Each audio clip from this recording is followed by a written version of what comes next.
கூலி கேக்குறான்டா. எத்தனை ஜாக்கெட்டு? ஒரே ஜாக்கெட்டு. அட பாவியா, ஏன்டா 2100 கேட்டேன்.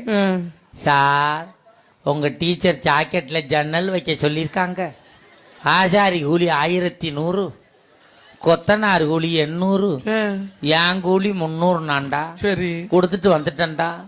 தீபாவளிக்கு முதல் நாள் நைட்டு கொண்டாந்து ஜாக்கெட்டை கொடுத்தான்டா. சரி, இப்ப காலையில ஜாக்கெட்டை போட்டுக்கிட்டு முந்தானே எடுத்து போத்திக்கிட்டு வர்றா மாப்பிள்ள. இப்படியா? ஆமா மாப்பிள்ள. ஏனுங்க?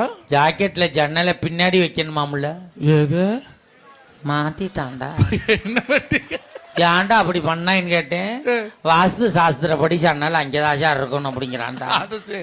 மறுநாள் அதே டெய்லர் வீட்டுக்கு வர்றான்டா. ஏங்க? ஏன்டா வந்தான்னு கேக்குறேன். மேடத்தை வர சொல்லுங்க சார், ஜன்னலுக்கு கொசுவல் அடிச்சு விட்டு போறேங்கிறானே. இந்த சினிமா பார்த்து மக்கள் டிவியை பார்த்து இந்த செல்போனை பார்த்து அழிஞ்சு போனது உண்மைதானே? உண்மைதாங்க.